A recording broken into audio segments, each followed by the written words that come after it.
Bienvenue dans cette nouvelle vidéo et j'espère que tu vas bien. Dans cette vidéo, je vais te partager 5 signes qui montrent que tu dois littéralement dire merde à ton patron. Pourquoi je te parle de ce sujet? Parce que ça fait maintenant un petit peu plus d'un an que j'ai dû faire cette démarche. Alors je vais te le dire honnêtement, la démarche ne s'est pas du tout bien passée pour la simple et bonne raison que j'ai beaucoup trop retardé le moment de dire non. Et c'est souvent dans cette erreur qu'on tombe, souvent on veut aller jusqu'au bout, souvent on se dit il faut que je tienne, il faut que je tienne et c'est peut-être pas la bonne solution. Peut-être que c'est le moment justement de passer à autre chose. Je vais justement te partager mon retour d'expérience par rapport à ça, les erreurs à éviter et surtout les signes qui montrent que ça y est, tu dois enfin passer à autre chose. Peut-être que c'est plus le bon endroit, peut-être que c'est plus la bonne entreprise, peut-être que tu n'es plus dans le bon environnement. Donc la première chose, le premier signe que j'ai distingué, le signe il est systématique et ça c'est chez la plupart des personnes, hein, c'est pas seulement chez moi. Peut-être que tu l'as déjà vécu, peut-être que tu es en train de le vivre aujourd'hui. Ce signe, c'est tout simplement le fait que le dimanche soir, systématiquement, tu as la boule au ventre et même tous les matins.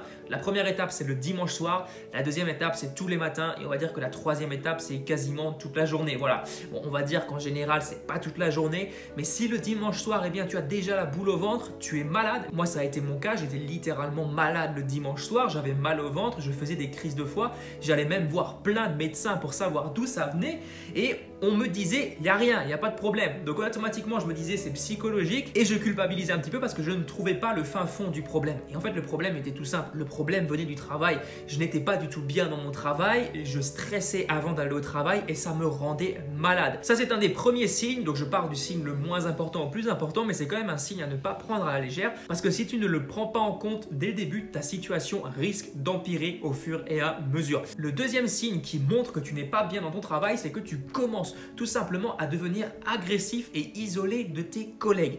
Et moi, ça a aussi été mon cas. Je te parle vraiment par expérience. J'ai connu ça. Je devenais vraiment isolé. J'avais toute la journée la musique dans les oreilles. Alors pour te le faire simple, je travaillais dans les vignes, donc on pouvait mettre de la musique dans les oreilles. Mais c'est vraiment une preuve d'un manque d'interaction sociale. Je n'interagissais plus avec les autres personnes de mon équipe. Je n'interagissais avec personne dans ma hiérarchie. Donc ça veut dire que je ne parlais quasiment jamais à mon patron. J'allais jamais le voir, lui souligner mes problèmes. Je me repliais vraiment sur moi-même et ça c'est vraiment un problème. Si tu te replies aujourd'hui sur toi-même dans ton entreprise, si par exemple toute la journée tu te mets en mode musique toute la journée et que tu n'arrives pas à parler de tes problèmes à quelqu'un, c'est que justement il y a peut-être un problème. Justement c'est le moment d'en parler et justement c'est peut-être le moment de dire non, de dire stop, de dire voilà enfin je passe à autre chose, c'est fini pour moi dans cette entreprise, c'est fini pour moi dans ce métier et peut-être même pourquoi pas je vais pouvoir créer mon propre job comme je t'apprends à le faire sur cette chaîne YouTube. Donc ça c'est un signe très important et l'autre aspect de ce signe c'est l'agressivité et ça j'en étais aussi victime parce que je devenais agressif. Tout simplement, je remettais toujours en question les ordres qu'on me donnait. Donc le peu de fois que je parlais, je remettais en question, je narguais un petit peu. Et ça, c'est un gros problème. Ça pourrit littéralement l'esprit d'une équipe. Donc si tu es dans cette situation aujourd'hui, c'est vraiment un signe alarmant, un signe que tu ne dois absolument pas prendre à la légère. Surtout si tu deviens agressif. Tu as des entreprises où il y a déjà eu des trucs assez graves qui se sont passés parce que justement, les personnes étaient toujours repliées sur elles-mêmes.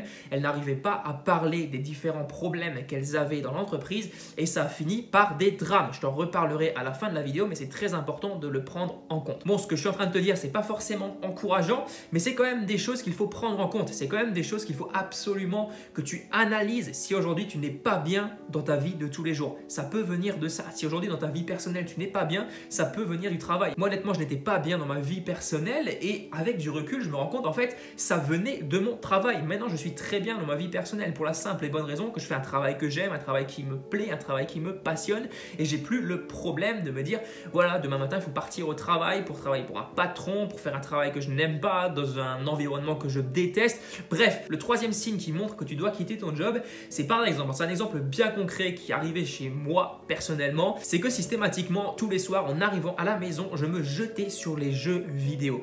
Pourquoi? Ça démontrait tout simplement un manque de satisfaction personnelle dans mon travail. Et en gros, je me rattrapais sur les jeux vidéo. Je me sentais pas du tout accompli, je me sentais pas du tout satisfait personnellement et du coup, je recherchais cette satisfaction dans les jeux vidéo. Et c'est pas du tout le bon plan parce qu'en quelque sorte, tu mets un espèce de petit patch qui va cacher la douleur. Donc sur le coup, en faisant ton jeu, en remplissant les niveaux, tu vas être content. Voilà, bref, ça va être super. Tu vas gagner des niveaux, tu vas être content, mais ça va juste te cacher. Ça va pas enlever le problème principal principal. Et en plus, ça va ajouter premièrement des pertes de temps, des pertes d'énergie et également des pertes de neurones parce que clairement, tu fais que de jouer aux jeux vidéo toute la soirée. Et bien, littéralement, tu perds des neurones, tu deviens débile, tu deviens complètement un geek et tu finis par péter un câble. Voilà, ça c'est pour le troisième signe. Le quatrième signe, alors je ne suis pas concerné, peut-être que toi tu es concerné, c'est lorsque tu as des enfants. Alors là, c'est juste ma vision des choses, mais à mon avis, lorsque tu as des enfants, si par exemple tu ne les vois que le dimanche, par exemple, tu as une femme et des enfants, tu ne les vois que le dimanche ou que très rarement dans la semaine, c'est qu'il y a un problème, il y a un manque d'équilibre dans ta vie personnelle, enfin entre ta vie personnelle et professionnelle, et c'est peut-être le moment de changer de travail justement par rapport à ça. Parce que, je vais te le dire de manière assez crue, mais ma vision des choses aujourd'hui, c'est que si tu fais des gosses, c'est pour être avec justement. C'est pas pour être 90% de ton temps au travail. Je te dis ça parce que j'ai énormément de personnes, alors pas dans mon entourage proche, mais plutôt dans mon entourage lointain, qui sacrifient énormément de leur vie personnelle pour le travail. Et je pense que c'est un énorme dérèglement et surtout un dérèglement qui est occasionné par notre mode de vie dans notre société actuelle.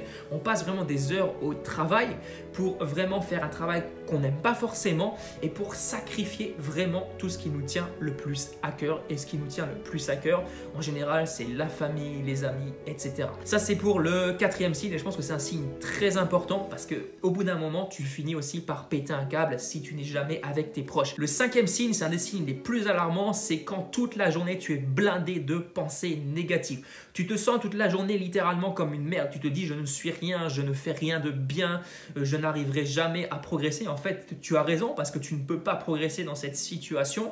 Et en fait, tu n'évolues pas, tu régresses même. Et moi, ça a été mon cas. Moi, sur les 4 années que j'ai fait en entreprise, je n'ai pas progressé. Alors un petit peu au niveau du métier, j'ai appris de nouvelles techniques, mais au niveau personnel, j'ai pas du tout progressé. J'ai régressé littéralement. Je me suis mis à la hauteur des personnes que je fréquentais le plus dans mon entreprise. Et je peux te garantir que le niveau n'était pas forcément à la hauteur et à ce que je pouvais faire moi de mon côté. Voilà, si tu es dans ce genre de situation, si tu as toujours des pensées négatives, c'est que c'est peut-être le moment de changer de travail. Et là, j'en viens justement au sujet dont je te parlais juste avant, c'est que plus tu vas, essayer de cacher en quelque sorte, de te mentir à toi-même, de cacher ces pensées négatives en te disant ouais, finalement, c'est pas si mal, tu vas te forcer et plus tu vas faire ça, pire ça va être. Tu vas régresser de plus en plus et au final, tu vas littéralement finir par péter un câble et tu as même des personnes, quelquefois, dans des cas extrêmes qui arrivent à se donner malheureusement la mort lorsque leur travail ne leur convient pas. Alors ça, c'est vraiment un cas extrême, mais je tenais quand même à te le préciser parce que justement, tu as des personnes qui ne sont pas bien dans leur travail, qui n'arrivent pas à dire non, qui n'arrivent pas à dire stop et qui au final finissent par faire des grosses bêtises. Donc pour éviter ça, c'est très important de détecter les signes avant-coureurs et ce sont les 5 signes que je t'ai présentés dans cette vidéo. Voilà pour cette vidéo. Si tu as la moindre question, n'hésite pas à me partager tout ça dans les commentaires. Et à propos de partage, n'hésite pas à partager la vidéo si tu as des amis, des personnes par exemple dans ta famille qui seraient intéressés par le sujet, qui ont un taf qui ne leur plaît pas. Et on se retrouve très bientôt pour une prochaine vidéo. Allez, à plus, ciao!